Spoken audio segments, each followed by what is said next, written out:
Hello दोस्तों, इस video में हम बात करने जा रहे हैं नोड ऑप्टिमाइजेशन मेथड की।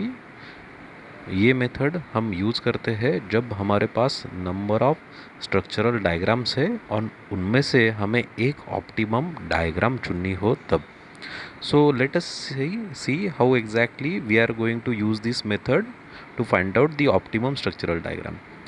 सो जब हमें शाफ्ट का डायमीटर निकालना होता है, ये डायमीटर हम निकाल सकते हैं by using the formula tau is equals to 16 TE upon pi D cube, जहाँ टाउ shear स्ट्रेस है, T is equivalent torque to be transmitted by the shaft, and D is the shaft diameter, or here it is shown by ds, that is shaft diameter. So यही formula हम थोड़ा सा modify करके in terms of shaft diameter लिखते हैं। तो the formula is ds is equals to cube root of 16 TE upon pi into tau. So ये formula में अगर देखा जाए तो 16 is a number, pi is a constant, and tau is again same for a material, a particular material. सो ये material की property है, वो तो चेंज होने वाली नहीं है। So there is a variable T only in this formula, so we can write the diameter of the shaft is proportional to the cube root of equivalent torque, and as we all know the torque is inversely proportional to the speed. We can write the formula, or we can write the relation for the diameter of shaft as the diameter of shaft is inversely proportional to the cube root of speed. Means what? So the diameter of the shaft will be more if the speed is less. The diameter of the shaft will be more if the speed is less. Shaft का diameter ज़्यादा होगा अगर speed कम है तो। Hence the diameter of the shaft are determined at the lowest speed at which they rotate. Shaft जो कम से कम speed में run होगा वही स्पीड उसका डायमीटर फाइंड आउट करने के लिए यूज़ हमें करना पड़ेगा। सो it is very much clear now, जितना स्पीड कम उतना डायमीटर शाफ्ट का ज़्यादा रहने वाला है। सो नाउ मूविंग अहेड, हमें नोड ऑप्टिमाइजेशन मेथड हम कैसे यूज़ करेंगे। उसके लिए हम एक एग्जांपल लेते हैं। मैंने एक स्ट्रक्चरल डायग्राम यहाँ पर दिखाया है। It is for the structural formula 3133। हमें जब नोड ऑप्टिमाइजेशन मेथड यूज़ करना है, you need to give the number to the structural diagram. ये स्ट्रक्चरल डायग्राम को हमें नंबर देने हैं। नाउ हमें ऊपर से शुरू करना है। इनपुट शाफ्ट पर आपको अभी ये दिख रहा होगा, या पहले वर्टिकल लाइन पर अभी आपको ये दिख रहा होगा कि मैंने नंबरिंग देना चालू कर दिया है। लाइकवाइज जो हॉरिजेंटल लाइंस है उनको हमें ऊपर से नीचे तक नंबरिंग करना है। 1 2 3 4 5 6 7 8 9। As it is a 9 speed gear box, you will get 9 numbers और 9 हॉरिजेंटल लाइंस। ये हमें 9 हॉरिजेंटल लाइंस यहाँ पर मिल गए हैं। नाउ दूसरा एक एग्जांपल हम लेते हैं। दूसरी एक स्ट्रक्चरल डायग्राम हम यहाँ पर दिखा रहे हैं। The structural formula for that diagram is 3331 3331। फिर से हमें क्या करना है? हमें नंबर्स लिखने हैं। जो हमारा पहला वर्टिकल लाइन है, जो इनपुट शाफ्ट है, उसके बाजू में हमें ऊपर से शुरुआत करते हुए नीचे तक हमें नंबर्स लिखने हैं। ये बात को आपको ध्यान में रखना है कि नंबरिंग देते वक्त आपको नोड ऑप्टिमाइजेशन मेथड में नंबरिंग देते वक्त ऊपर से नीचे नंबर्स देने रहते हैं। लेकिन जब हम स्पीड लिखते हैं, स्पीड लिखते हैं तो वो नीचे से ऊपर लिखते हैं। N1 N2 N3 N4 N5, if you'll see these values, these are written from the lower part of the diagram to the upper part. Okay, ये हमें नोड ऑप्टिमाइजेशन में याद रखना है कि ऊपर से हमें शुरुआत करनी है नंबर देने के लिए और नीचे तक आना है। नाउ हमें अभी क्या करना है, तो नेक्स्ट स्टेप में हमें जो एक टेबल है वो टेबल पहले हमें प्लॉट कर लेना है। वो टेबल के कॉलम्स रहेंगे diagram number, input shaft, intermediate shaft, output shaft and summation. ऐसे यहाँ पर हमें क्या लिखना है ये हम ज़रा देख लेते हैं। यहाँ पर ये जो टेबल है इसमें हमें लिखने हैं इनपुट शाफ्ट जो है उस पर नोड जो है वो कितने नंबर का नोड है, उसका नंबर क्या है, नोड का नंबर क्या है वो हमें लिखना है। वैसे ही इंटरमीडिएट शाफ्ट है जो सेकंड वाला शाफ्ट है उस पर जो नोड्स है उनका नंबर क्या है। So basically there are 3 nodes on the intermediate shaft. So 3 node के लिए हर एक नोड का नंबर लिखना है। नो, ऐसा नहीं है। जिसका नोड नंबर सबसे ज़्यादा हो वही नंबर हमें ये टेबल में लिखना है। यहाँ पर जो 3 नोड्स है 1, 2 और 3, उसमें से जो सबसे ज़्यादा नोड नंबर है it is 6। So you need to write 6 under intermediate shaft. और आउटपुट शाफ्ट पर हम अगर देखें सो यहाँ पर तो हमें 9 नंबर ऑफ नोड्स हमें दिख रहे हैं। सो हमें कौन सा नोड का नंबर लिखना है, सो जो सबसे ज़्यादा है दैट इज़ 9। सो हमें वो लिखना है। So you will get the table like this. Diagram number 1 के लिए जो इनपुट शाफ्ट है उसका नोड नंबर आएगा 5, यहाँ पर वो हमें दिख रहा है।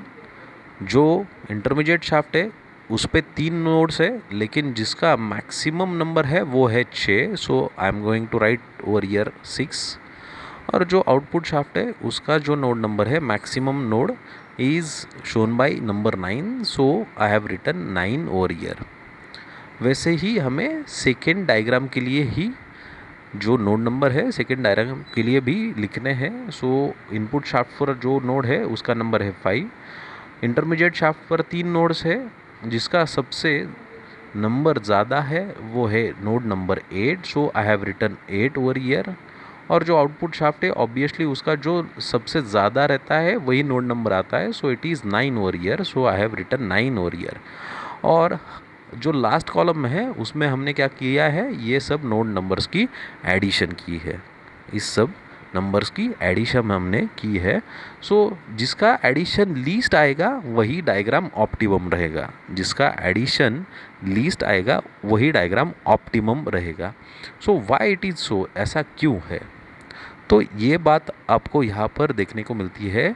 हमने जो पिछले स्लाइड पर देखा था, जो डायमीटर ऑफ द शाफ्ट है वो मिनिमम स्पीड जो रहेगा शाफ्ट का वो डिसाइड करती है। सो पहला जो शाफ्ट है वो रन हो रहा है N5 के स्पीड पे। सो N5 जो स्पीड है according to that speed you need to design the input shaft. जो इंटरमीडिएट शाफ्ट है ये 3 अलग अलग स्पीड पे रन हो सकता है, N4, N5 and N6। N4, N5 and N6। इसमें से सबसे कम स्पीड जो है वो N4 है।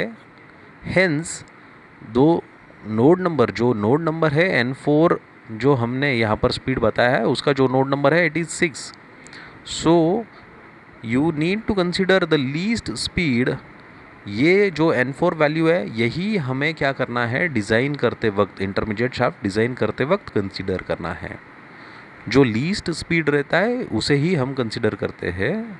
सो सिमिलरली जो लास्ट शाफ्ट है, आउटपुट शाफ्ट है, उस पे जो लीस्ट स्पीड है वो है N1। So why the node number is selected as 9 and N1 के हिसाब से ही हमें जो आउटपुट शाफ्ट है वो हमें डिज़ाइन करना पड़ेगा। सो इंटरमीडिएट शाफ्ट अगर हम देखे जाए तो दोनों भी डायग्राम में इनपुट और आउटपुट शाफ्ट का नोड नंबर सेम ही है, लेकिन जो इंटरमीडिएट शाफ्ट है उसका नोड नंबर अलग है। मीन्स व्हाट, इन दोनों डायग्राम में हमें इनपुट और आउटपुट शाफ्ट का जो डायमीटर है वो सेम मिलने वाला है, लेकिन जो पहला डायग्राम है उसमें हमें इंटरमीडिएट शाफ्ट का डायमीटर कम मिलेगा compare to the second diagram. Second diagram में जो इंटरमीडिएट शाफ्ट है उसका डायमीटर ज़्यादा आने वाला है। Hence the overall weight of the gearbox will be more in case of second diagram. इसलिए in order to have the least weight, the diagram number 1 is optimum according to node optimization method. So यही चीज़ हम अगर और एक example के साथ देखें तो हमें वो चीज़ और अच्छे से समझ में आएगी. So I have got 2 diagrams over here. ये 6 स्पीड गियर बॉक्स है. जो पहले हमने बताया था वो 9 स्पीड गियर बॉक्स था. ये 6 स्पीड गियर बॉक्स में पहला जो स्ट्रक्चरल डायग्राम है उसका फॉर्मूला है 2132. दूसरा जो डायग्राम है उसका फॉर्मूला है 3221. सो नोड नंबर हमें देने हैं. सो हम ऊपर से शुरुआत करेंगे. इनपुट शाफ्ट के साथ ऊपर से शुरुआत करनी है नोड नंबर निकले के लिए. 1 2 3 4 5 6. सेकेंड डायग्राम के लिए भी वही चीज़ हमें रिपीट करनी है. नोड नंबर लिखने हैं और उसके बाद हम डायग्राम नंबर 1 और डायग्राम नंबर 2 के लिए जो नोड नंबर्स है वो एक टैबुलेटेड फॉर्मेट में लिखने वाला है. वो टेबल में हम लिखने वाले हैं. So in this table diagram number 1 के लिए जो नोड नंबर है फर्स्ट शाफ्ट के लिए, दैट इज़ इनपुट शाफ्ट के लिए, वो है 3.5 3.5. देन द इंटरमीडिएट शाफ्ट के लिए जो नोड नंबर है वो आएगा 4 और जो आउटपुट शाफ्ट है उसके लिए नोड नंबर आएगा 6. उसका एडिशन हो गया 13.5. उसका एडिशन हो गया 13.5. सिमिलरली सेकेंड डायग्राम के लिए इनपुट शाफ्ट का नोड नंबर है 3.5. जो इंटरमीडिएट शाफ्ट है उसका नोड नंबर है 5.5 एंड जो आउटपुट शाफ्ट है उसका नोड नंबर है 6. So the addition is 15. So in next slide हमें और 2 सेम जो गियर बॉक्स है 6 स्पीड, उसके लिए हमने 2 और स्ट्रक्चरल फॉर्मूलीज और स्ट्रक्चरल डायग्राम्स निकाले हुए हैं. और अगर हम ये दोनों डायग्राम का भी जो नोड एडिशन है वो लिखते हैं. सो डायग्राम नंबर 3 और 4 के लिए जो नोड एडिशन है वो 3.5 plus 4.5 plus 6 that is 14 for diagram number 3. And for diagram number 4 it is 3.5 plus 5 plus 6 that is 14.5. सो देखा जाए ये चारों डायग्राम में से जिसका लीस्ट टोटल आ रहा है नोड नंबर का वो है diagram number 1. Hence, the diagram number 1 is the optimum diagram according to the node optimization method. So, thanks for watching this.